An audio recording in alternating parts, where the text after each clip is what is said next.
Everything vibrates. Your heart, your breath, the chair beneath you, the light entering your eyes.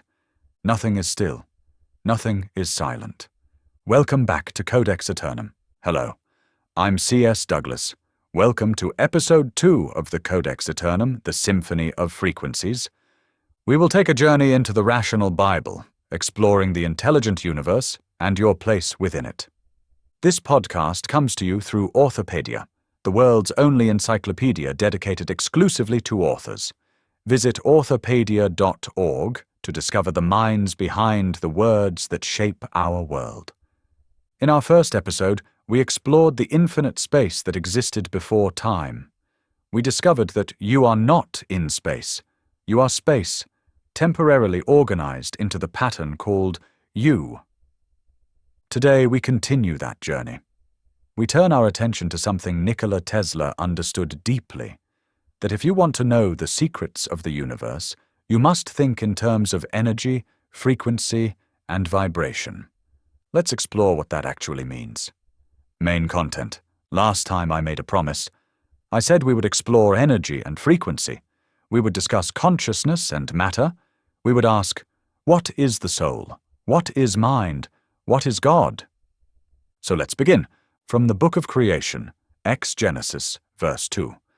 Energy moves through the infinite space like breath through lungs, animating all form. What appears solid is merely energy vibrating slowly. What appears empty is energy vibrating beyond perception. Energy moves through space like breath through lungs. Think about that image for a moment.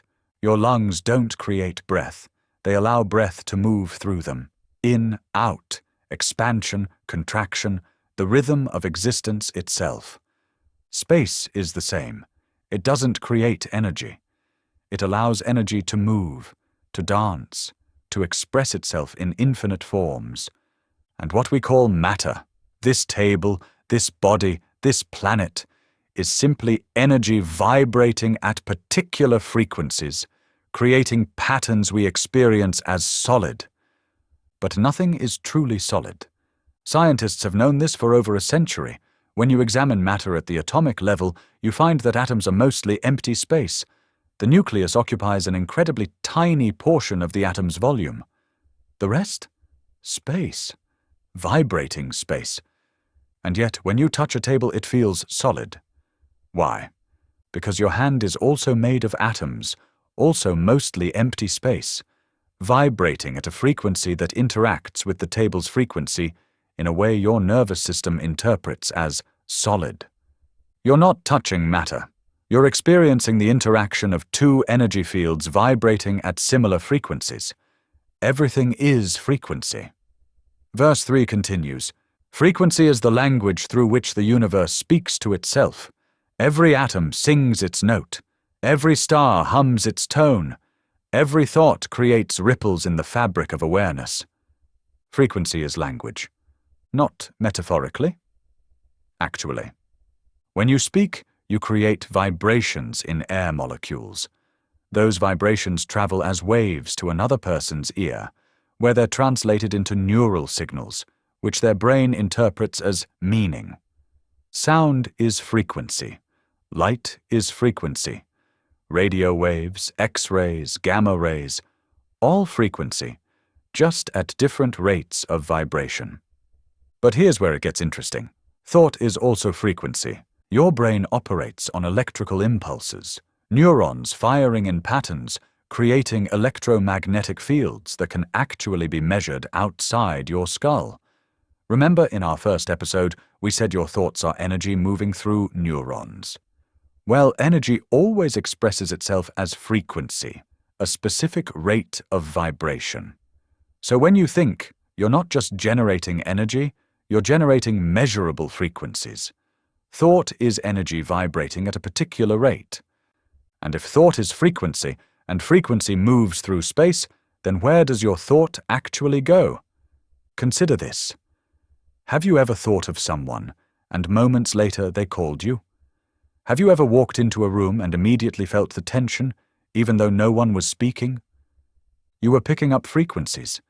The universe is a symphony of vibrations, And you, conscious, aware, sensitive, are both an instrument and a listener. You're not separate from the music. You are the music, listening to itself. Now let's talk about matter and consciousness.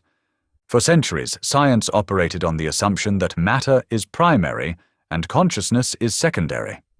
That consciousness somehow emerges from complex arrangements of matter. That if you put enough neurons together in the right pattern, consciousness appears like magic. But this creates an impossible problem. How does unconscious matter become conscious? How does something with no awareness suddenly develop the capacity to be aware? It's like asking how silence, if you arrange it cleverly enough, becomes sound. The rational Bible proposes something different, something the ancient Greeks understood, something quantum physics is beginning to rediscover. Consciousness is primary. Matter is secondary. Consciousness doesn't emerge from matter. Matter emerges from consciousness.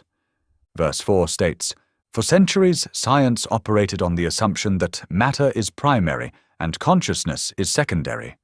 That consciousness somehow emerges from complex arrangements of matter. That if you put enough neurons together in the right pattern, consciousness appears like magic." But this creates an impossible problem. How does unconscious matter become conscious? How does something with no awareness suddenly develop the capacity to be aware? It's like asking how silence, if you arrange it cleverly enough, becomes sound. The rational Bible proposes something different, something the ancient Greeks understood, something quantum physics is beginning to rediscover. Consciousness is primary. Matter is secondary. Consciousness doesn't emerge from matter. Matter emerges from consciousness. Verse 4 states, "Awareness precedes form. The universe knows itself into existence." What you call matter is consciousness vibrating in patterns dense enough to reflect light. Awareness precedes form. Let me say that again, slower. Awareness precedes form.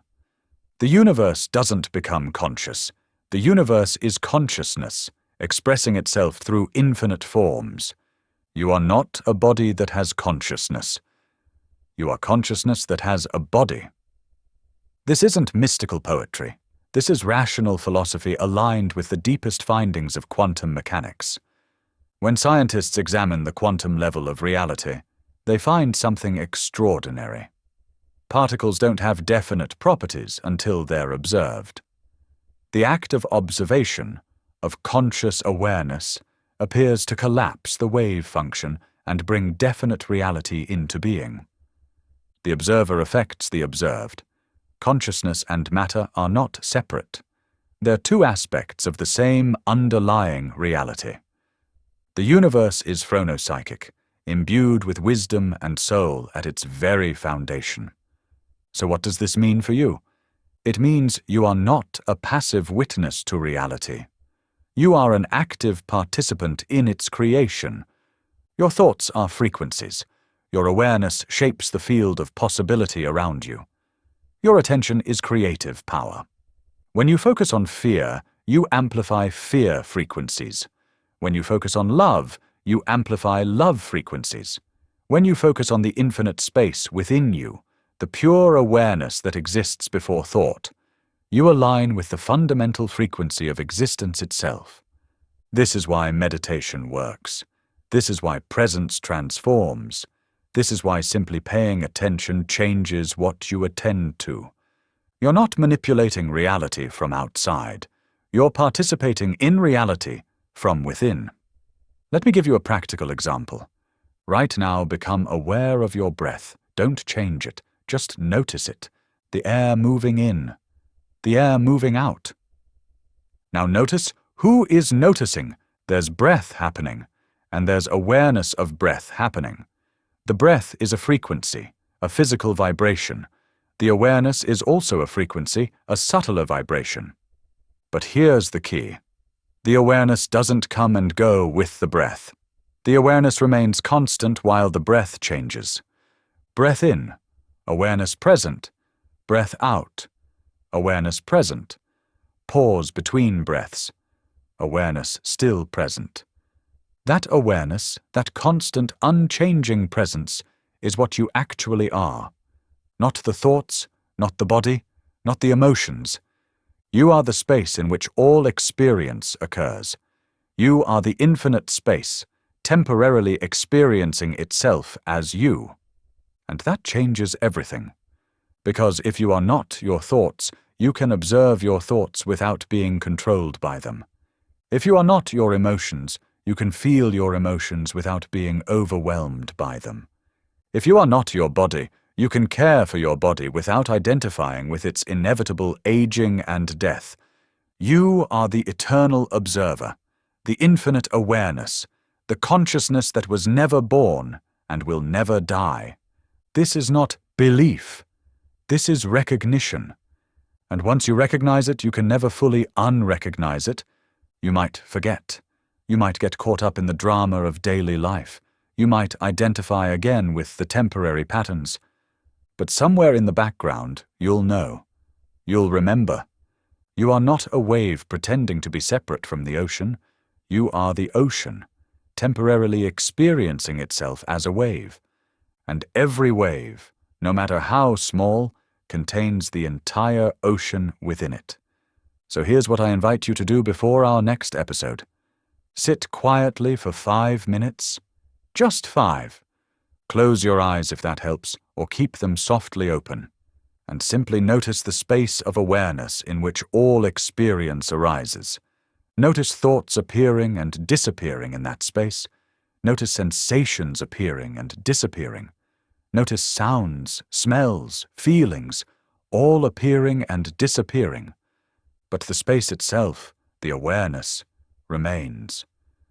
That's what you are. Not the content of consciousness, the consciousness itself.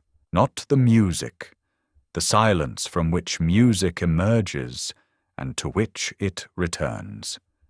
In our next episode, we'll explore the nature of the soul. We'll ask, if consciousness is primary, what survives death? What transcends form? And we'll discover that the answer is not comforting in the way religion promises comfort. It's far stranger, far more beautiful, and far more true. Thank you for listening. Thank you for being here.